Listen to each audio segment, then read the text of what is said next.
Hey guys, আমি অমিত কাউরি আর আপনারা দেখছেন বিনিয়োগ ভারত ইউটিউব চ্যানেল।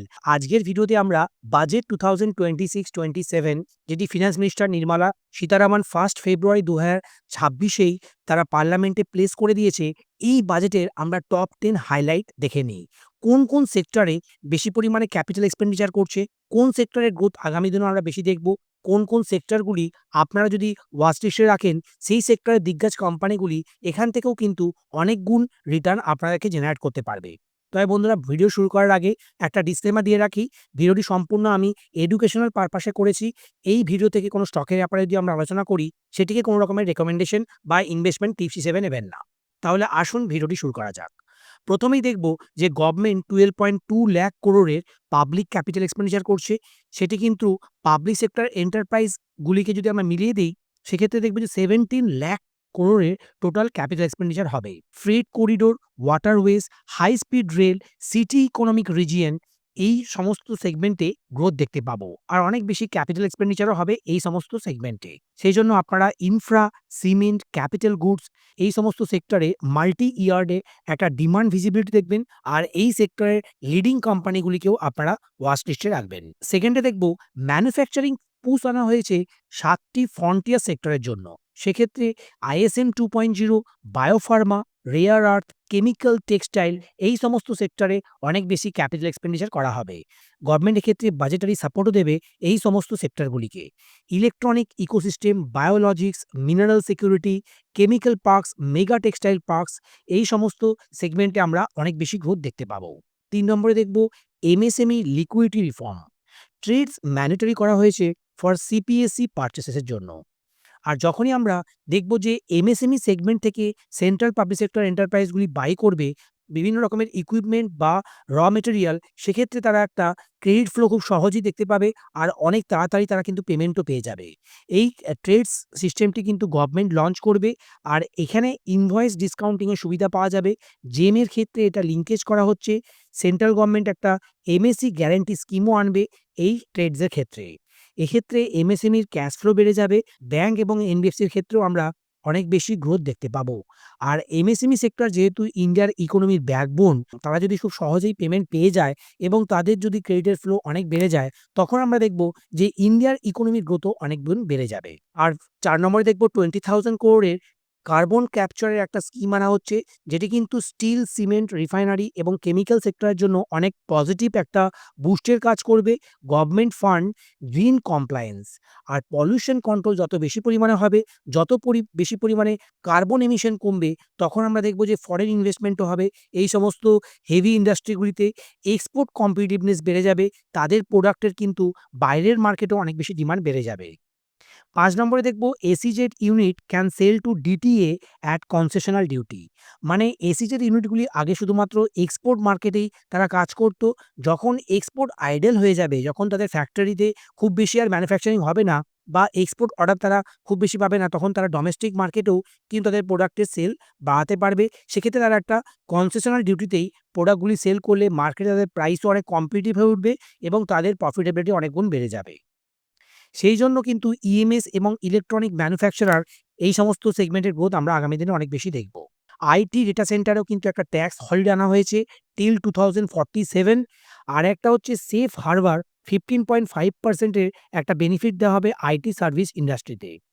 আর যারা ডেটা সেন্টারগুলি, বিশেষ করে যারা ফরেন মার্কেট থেকে বেশি পরিমাণে ক্যাপিটাল ইনভেস্ট করে ডেটা সেন্টার বিল্ড করবে ইন্ডিয়াতে, আর যেই ডেটা সেন্টারগুলি ক্লাউড কম্পিউটিংয়ে সাহায্য করবে ইন্ডিয়ান ডোমেস্টিক মার্কেটের দিগ্গজ কোম্পানিগুলিকে, তারা কিন্তু ট্যাক্সের বেনিফিট পাবে। Lower TP litigation for IT service. IT service ইন্ডাস্ট্রিগুলি সাধারণত বিভিন্ন দেশে কাজ করে থাকে। তাদের ট্যাক্স ফাইল করতে অনেক বেশি কমপ্লিকেশন হয়। তাদের জন্য অনেক বেনিফিট আনা হচ্ছে। ট্যাক্স কমপ্লায়েন্স অনেক বেশি সহজসাধ্য হয়ে উঠবে তাদের জন্য। ট্যাক্সের রেটও অনেকটা কমানো হচ্ছে। এরপরে দেখব ইনকাম ট্যাক্স অ্যাক্ট 2025 1 এপ্রিল 2026 থেকেই ইমপ্লিমেন্ট হচ্ছে। আর টিসিএস এক্ষেত্রে tax collection at source, tour, education আর মেডিকেল যারা এক্সপেন্ডিচার করতো বাইরে, এই সমস্ত সেগমেন্টে টিসিএস কিন্তু অনেকটা রিডিউস করা হলো 20% থেকে 2% এ। ম্যাট অনেকটাই কমানো হচ্ছে। যারা কর্পোরেট ট্যাক্স পে করে, যারা লোয়ার সিলিং এ ট্যাক্স ফাইল করে, তাদের ট্যাক্স রেট অনেকটাই কম করা হলো, 14% করা হচ্ছে ফাইনাল ট্যাক্স। আর এসটিডি অন এফএনও ইনক্রিজ করা হচ্ছে। ফিউচার অপশনসে কিন্তু এসটিডি কিছুটা বাড়ানো হলো, অনেকটাই বাড়িয়েছে, 0.02% থেকে 0.05% করা হয়েছে। যেটি কিন্তু ট্রেডার কমিউনিটিকে অনেকটাই হতাশ করেছে, সেই জন্যই মার্কেটে আমরা 2% এর আজই একটা ফল দেখতে পেলাম। সিম্পলার কমপ্লায়েন্স আর ক্যাপিটাল গেইন, বিশেষ করে short term capital gain, long term capital গেইনে কোনো চেঞ্জেস আনা হয়নি। ইনকাম ট্যাক্স স্ল্যাবেও কোনো চেঞ্জেস আনা হয়নি। কর্পোরেটসদের জন্য এটা কিন্তু খুবই পজিটিভ। তাদের রেট কাট করা হচ্ছে, তাদের কমপ্লায়েন্স অনেকটা সহজসাধ্য করা হচ্ছে। এরপরে কাস্টমার এক্সপোর্টও কিছুটা বুস্ট করা হয়েছে। এক্ষেত্রে আমরা সি ফুড ইম্পোর্টকে ডিউটি ফ্রি করা হচ্ছে। লেদার, টেক্সটাইল এক্সপোর্ট উইন্ডোকে আরও বেশি এক্সটেন্ড করা হচ্ছে। সেজন্য আমরা লেদার, টেক্সটাইল ইন্ডাস্ট্রিতে আগামী দিনে অনেক বেশি গ্রোথ দেখতে পাবো। পার্সোনাল ইম্পোর্ট ডিউটি অনেকটা কমানো হলো, 20% থেকে 10% করা হয়েছে। ফিসকাল ডিসিপ্লিন গভর্নমেন্ট কিন্তু চাইছে। গভর্নমেন্ট কিন্তু খুব অ্যাগ্রেসিভ হইতে তারা চাইছে না যে খুব বেশি ক্যাপিটাল এক্সপেন্ডিচার করে তাদের ফিসকাল অনেকটাই ইল ম্যানেজ হয়ে যায়। সেইজন্য তাদের ফিসকাল ডেফিসিটকে তারা ম্যানেজ করতে চাইছে 4.3% এ। ইন্ডিয়ান গভর্নমেন্ট চাইছে ডেট টু জিডিপিকে 55.6% এ ধরে রাখতে। তারা বন্ড ফ্রেন্ডলি একটা স্টান্স নিয়েছে। আর ১০ নম্বরে আমরা দেখব city economic region, high speed rail, infrastructure risk guarantee fund, এই সমস্ত ইনিশিয়েটিভগুলি কিন্তু ইনফ্রাস্ট্রাকচারে অনেক বেশি বুস্ট এনে দেবে। টায়ার 2, টায়ার 3 সিটিজেও আমরা গ্রোথ দেখতে পাবো। Credit comfort for infra lender, বিশেষ করে যারা হচ্ছে পাওয়ার সেক্টরে লেন্ডিং করে, তার মধ্যে বিশেষ করে পিএফসি এবং আরইসি এই কোম্পানিগুলি অনেকটা রিস্ট্রাকচারিং করা হবে। আগামী দিনে এদের কিন্তু অনেক বেশি গ্রোথ আমরা দেখতে পাবো। আর রিনিউয়েবল এনার্জি আর এনার্জি ট্রানজিশন একটা মেগা ট্রেন্ড। গভর্নমেন্ট সেজন্য এনার্জি ট্রানজিশনে আরও বেশি পরিমাণে তারা ক্যাপিটাল অ্যালোকেট করতে চাইছে, যাতে ভারত কিন্তু পাওয়ার সেক্টরে আত্মনির্ভর হয়ে যায়। আর ভারতে যখনই পাওয়ার সেক্টরের কস্ট কিছুটা কমে যাবে, তখন আমরা ওভারঅল একটা ইকোনমিক গ্রোথও দেখতে পাবো। তাহলে বন্ধুরা, এই বাজেটটি হচ্ছে capex driven, manufacturing driven, MSME liquidity চেষ্টা করেছে, ট্যাক্সের সিম্পলিফিকেশন করা হচ্ছে, এক্সপোর্ট রেডিনেসের জন্য ফোকাস করা হচ্ছে, creating 5 year earning visibility across infra, capital goods, electronic, chemicals, IT and banking. আজকের বাজেট থেকে আমরা জানতে পারলাম গভর্নমেন্ট কিন্তু খুব বেশি পপুলার মেজার নেয়নি।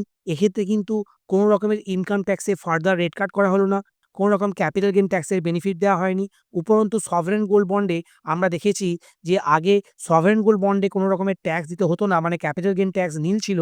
কিন্তু এখন যারা আরবিআইয়ের কাছ থেকে না কিনে ওভারঅল সেকেন্ডারি মার্কেট থেকে এই সভরেন গোল্ড বন্ড কিনবে, তারা যদি ম্যাচুরিটিতে এই সভরেন গোল্ড বন্ডগুলি সেল করে, তখন কিন্তু তাদের ক্যাপিটাল গেইন ট্যাক্স অবশ্যই দিতে হবে। এটি কিন্তু একটা নেগেটিভ সেন্টিমেন্টের কাজ করবে। আর আমরা দেখলাম যে এসটিটি ফিউচার অপশনস মার্কেটে বাড়ানো হয়েছে, যেটি কিন্তু রিটেল ইনভেস্টররা কখনোই পছন্দ করবে না। সেই জন্যই মার্কেটে একটা ব্লাড বাথ দেখলাম। আর কালকে মার্কেট যখন খুলবে, বিশেষ করে যখন ২ তারিখে এফআইআই এবং ডিআইআইরা মার্কেটে আসবে, তারা কিভাবে রিঅ্যাক্ট করে আপনাদেরকে কিন্তু এটি দেখতে হবে। কিন্তু আমার ধারণা মার্কেটে শর্ট টু মিডিয়াম টার্মে ভোলাটিলিটি যদিও বেড়ে যায়, তবুও কিন্তু আপনারা ভয় পেয়ে যাবেন না। এই প্যানিক সেলিংয়ে, এই মার্কেটের ড্রডাউনে আপনারা বেশি পরিমাণে ক্যাপিটাল অ্যালোকেট করুন এসআইপির মাধ্যমে, বা লামসাম ইনভেস্ট করতে পারেন। অনেক স্টকে কিন্তু অনেক বেশি ফেয়ার ভ্যালুয়েশনে ট্রেড করছে। আর আমি নিশ্চিত মিড টু লং টার্মে ওভার 5 ইয়ার্স, 10 ইয়ার্স মার্কেট এখান থেকেও একটা মাল্টি ব্যাগার রিটার্ন জেনারেট করবে। আর বিভিন্ন স্টকে আপনারা অনেক গুণ রিটার্ন জেনারেট করতে পারবেন। বন্ধুরা, আজকের ভিডিওটি আপনাদের কেমন লাগলো আপনারা কমেন্ট করে জানান। ভিডিওটি যদি আপনাদের ভালো লাগে, চ্যানেলটিকে সাবস্ক্রাইব করতে ভুলবেন না। আমাদের টুইটার চ্যানেলকেও ফলো করুন। বন্ধুরা, আবার দেখা হবে আগের ভিডিওতে। নমস্কার, জয় হিন্দ, বন্দে মাতরম।